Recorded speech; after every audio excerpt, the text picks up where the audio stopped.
Monsieur, je vous présente un petit qui a pris le sens de la vie. On ne vit pas au présent, mais au futur, car en fait, nos rêves déterminent ce que nous devons être. Je le sais.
Bonsoir Emmanuel Isozen Gondé, merci de me recevoir chez toi. Je suis avec une attention particulière ton intervention lors du débat organisé par Radio France Internationale et j'ai pu me rendre compte à tel point tu manques de cœur, Emmanuel Isozen Gondé. Et tu as confirmé au cours de ce débat que tu es un chef des gangs et non du gouvernement. Parce que tu as fait dans le déni, tu as déclaré qu'il n'y a pas eu massacre au quartier général de Jamping au soir de la dernière élection présidentielle. Emmanuel Isozen Gondé, tu es un rigolo. Parce que si tu avais un minimum de connaissances en termes de droits humains, tu aurais pu comprendre aussi que le Gabon n'est pas ce terreau de droits de l'homme qu'il prétend être.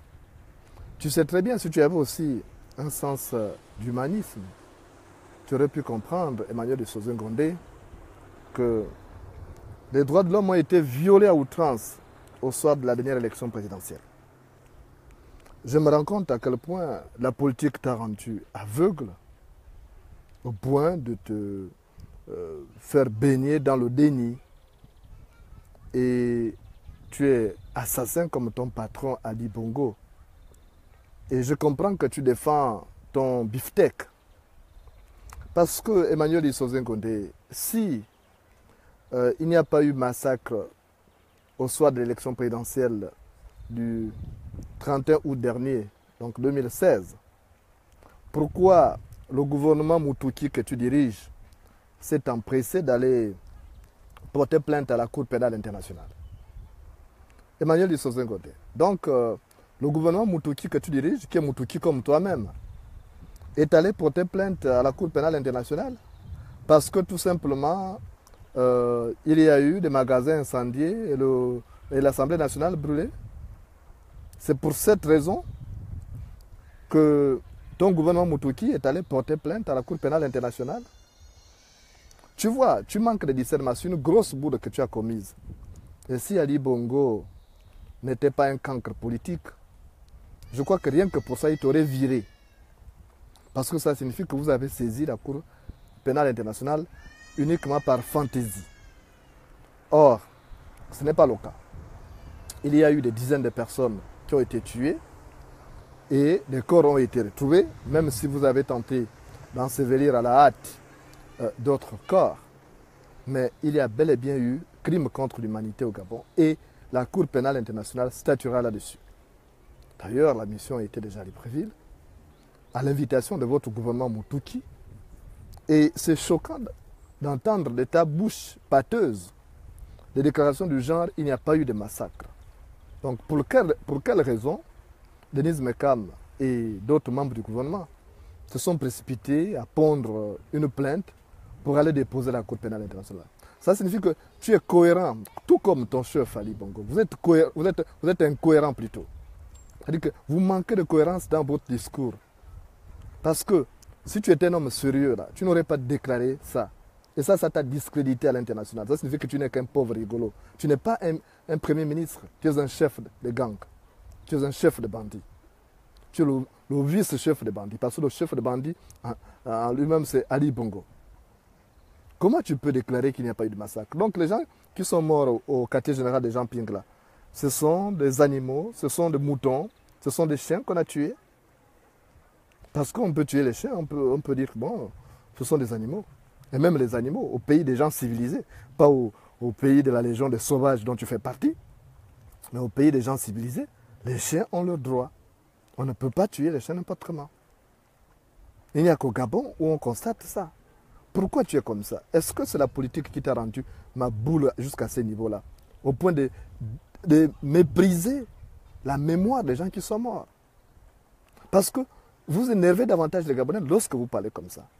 Est-ce que vous pensez un seul instant aux familles de ces personnes-là qui ont perdu leur vie parce qu'ils réclamaient justement le respect de leur vote? Est-ce que vous pensez à ces gens-là? Est-ce que vous pensez que c'est avec des déclarations, avec le déni que vous pratiquez, que vous allez amener les Gabonais à se réconcilier? Je constate, mon jugement n'est pas une sentence, mais je constate avec désolation que tu n'es qu'un politicard. Tu n'as rien compris. D'ailleurs, tu es le plus tocard des premiers ministres que le Gabon ait connu, même si tu es un premier ministre par défaut, parce que ton président est aussi un président illégitime. Mais c'est choquant de constater la légèreté avec laquelle tu traites des problèmes, des dossiers épineux, comme les violences post-électorales, qui ont fait couler beaucoup d'encre et de salive. Dire qu'il n'y a pas eu massacre, c'est à la limite mépriser. C'est insulter la mémoire de ceux qui sont morts. Et je voulais te dire, Emmanuel Issozengonde, la mort est le seul voyage, le seul rendez-vous auquel personne d'entre nous ne peut se soustraire. Donc toi aussi tu mourras. Même si tu es devenu aujourd'hui riche malhonnêtement, mais rassure-toi, tu partiras. Donc tu iras retrouver des gens dont tu insultes la mémoire. Là. Parce que tu ne peux pas, ad vitam aeternam, rester en vie. C'est comme ça, c'est la loi de la nature. On est, on vit, après on meurt. Donc j'étais choqué, Emmanuel Issa Segonde. Je ne sais pas ce que ce tocard Ali Bongo t'a dit, mais si vraiment j'étais à sa place, je t'aurais viré. Tu ne ferais même plus partie du prochain gouvernement. Parce que d'ailleurs, tu traînes de casserole. Tu traînes de casserole. Je sais que tu te bats aujourd'hui pour qu'Ali Bongo soit maintenu, pour que tu sois aussi maintenu à ton poste. Je comprends. Et tu te bagarres avec d'autres compatriotes là pour ça. Moi, je ne suis pas étonné. Parce que les esclaves se battent pour amener du bois de chauffage à leur maître. Mais c'est choquant quand même dans votre quête du pouvoir, de constater que vous êtes dénué de tout humanisme, que vous n'avez plus un sentiment humain, que vous n'êtes mieux que par un instinct bestial. Et moi, je suis choqué. Je tiens à te le dire. Et si j'étais Ali Bongo, je disais tout à l'heure, tu serais viré. Tu es un voyou. Tu es un voyou. Toi, tu as volé l'argent qui était destiné à Gabon Post. 10 milliards. Mabika a écrit un livre ici. C'est sorti. Toi, tu as démenti ça. C'est toi qui prenais l'argent quand tu étais au budget. Tu es un voyou, tu es un voleur de la République. Donc, c'est parce qu'Ali Bongo, c'est un voleur aussi. C'est pourquoi il accepte de t'avoir comme chef du gouvernement ou chef de gang. Mais si c'était quelqu'un de normalement constitué, je crois qu'il ne t'aurait même pas mis Premier ministre. Ou à l'écoute de cette déclaration que tu as eu à faire sur Radio France Internationale, je crois qu'il t'aurait viré. Et moi, je suis choqué de voir à quel point vous méprisez les Gabonais. Même si les gens ont envie d'oublier un peu l'épisode électoral, mais ils ne peuvent pas oublier avec le comportement que vous affichez, parce qu'au quotidien, vous comportez en pintade orgueilleuse. Et ça, c'est bien dommage. Et vous ne serez jamais en paix. Je vous ai dit que si vous souhaitiez vivre en paix, vous n'auriez pas dû voler. Vous n'auriez pas dû voler la victoire du peuple gabonais. Parce que si tu n'aimes pas si tu ne veux pas que la panthère entre dans ton village, ne prends pas la tilope qu'elle a tuée. Donc, moi je te dis, Emmanuel Issa Segonde, tu es mal placé pour donner des leçons aux gens. J'ai entendu dire, non, Jean Ping doit arrêter d'agir par procuration. Mais Emmanuel Issa Segonde, toi tu peux donner des leçons à Jean Ping. Tu n'arrives même pas à la cheville. Toi tu n'es qu'un politicard et tu n'auras jamais de fonction que Jean Ping a occupée. Et tu ne brilleras jamais comme lui. Lui, c'est un homme d'État, mais toi, tu es un politicard. Voilà la différence. Donc, tout ce que tu fais là, c'est zéro. C'est dans zéro. Tu n'arriveras jamais à la hauteur de Jean Ping. Même si l'étoile brille, elle ne peut pas valoir la lune. Donc, franchement, moi, je souhaiterais que tu fermes ta bouche la prochaine fois. Que tu ne débites plus de coqs comme ça qui énervent davantage les Gabonais et qui font en sorte qu'on reste vraiment campé sur nos positions. Parce qu'il y a des gens qui sont morts, même s'ils ne sont pas des membres de ta famille, mais il s'agit de compatriotes, il s'agit de Gabonais. Et rien que pour cela, tu dois respecter leur mémoire. Tu ne dois pas débiter des bêtises comme ça, dignes de quelqu'un qui est atteint par la cécité intellectuelle. Il faut que tu arrêtes ça. Parce que le Gabon ne t'appartient pas. Tu n'as même pas honte, toi. Tu fais la fine bouche pour rien. Tu as vu chez toi à Makoko. Tu as vu chez toi dans le Goïvindo. C'est parmi les campements urbains du pays. Tu as fait quoi? Tu es resté là Premier ministre depuis que le tocard d'Ali Bongo t'a nommé. Mais qu'est-ce que tu as fait chez toi? Les gens de Goïvindo ne sont même pas fiers de toi. Tu ne sers à rien pratiquement. Donc, ta présence est égale à ton absence. Le jour où tu vas tirer ta révérence, les gens ne vont pas te regretter parce que tu ne vaux rien pratiquement. Tu n'as pas œuvré pour le sens. Il y a eu de vrais cadres dans le Goïvindo. Moi, je pense notamment à Alexandre Samba. Voilà des vrais gens qui ont mené une vie utile pour le Gabon. Mais toi, tu as fait quoi? Rien que détourner l'argent. 10 milliards de Gabon Télécom. Tu peux m'expliquer là où cet argent est parti? Gabon Post. L'argent qui était destiné, les équipements vous avez fait dans la surfacturation. Mabika écrit le livre. Pourquoi tu n'arrives pas à démentir ça? Écris aussi ton livre à ta place. Comme tu te crois devenir le grand politologue pour donner des leçons aux gens. Est-ce que tu t'es regardé d'abord avant de donner des leçons aux gens? Si le babon se mettait à regarder son derrière, lui aussi en rirait. Donc, Emmanuel Issa Segonde, moi je voudrais te demander de fermer ta bouche la prochaine fois. Ferme tes clapets. Hein? Parce que tout ce que tu débites là n'est que coqsigru et stupidité. C'est dommage venant de la part de quelqu'un qu'on croit chef de gouvernement alors que c'est un chef de gang. Donc la prochaine fois, tu ne parles plus des morts en ces termes-là. Il y a des gens qui sont morts, il faut laisser. Pourquoi vous vous agitez? Laissez la Cour pénale internationale faire son travail. Donc vous n'avez pas à vous agiter. Vous vous agitez parce que justement, vous avez quelque chose que vous voulez cacher. Parce que la vache qui a une plaie au dos craint que le corbeau s'y pose. Donc moi je ne sais pas. Vous donnez tous les jours raison à ceux qui pensent que vous avez des choses à vous reprocher. Pourquoi tu viens t'agiter sur RFI? Pourquoi Ali Bongo aussi s'agite? Pourquoi tous les autres là? Ton petit frère Billy Bibez, c'est le fils de ton papa, non? Voilà. Comme c'est un gouvernement de frères. Mais pourquoi lui aussi s'agite? Pourquoi vous vous agitez tous? C'est parce que vous avez un problème. Hein? Voilà. Donc, c'est celui qui vient de péter qui a le cul chaud. Tu comprends? Donc, apprends à respecter les morts parce que nous allons venger les morts, quel que soit le temps que cela prendra. Nous allons les venger, nous allons nous battre pour que justice soit faite. Ils ne sont pas morts pour rien et ils sont morts pour la patrie et nous allons défendre leurs idéaux jusqu'à la fin. Et nous ferons triompher la loi, quel que soit le temps que cela prendra. Tous les criminels de Tona Kabila se retrouveront un jour devant le tribunal de l'histoire. Parce que quand l'eau monte, les poissons mangent les fourmis. Et quand l'eau baisse, les fourmis mangent les poissons. Donc n'oublie jamais ça. Même si aujourd'hui tu es aveuglé par les friandises que ces cancres politiques d'Ali Bongo te proposent, n'oublie jamais que demain, les acquis qui sont aujourd'hui, que les acquis d'aujourd'hui peuvent devenir des handicaps. Donc il faut que tu mettes ça dans ta tête. Tu n'as rien compris. Moi je n'ai jamais vu un quota maboule comme toi comme ça. Et pourtant les quotas c'est des gens qui se respectent, qui ne se font pas, qui ne deviennent pas des guignols des gens comme Ali Bongo. Or toi tu es un guignol d'Ali Bongo. Tu ne fais rien.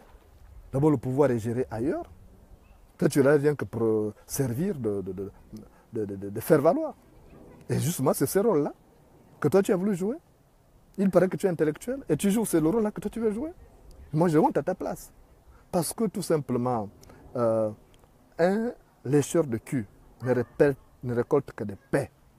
Voilà ce que je viens de te dire aujourd'hui. Je reviendrai plus tard.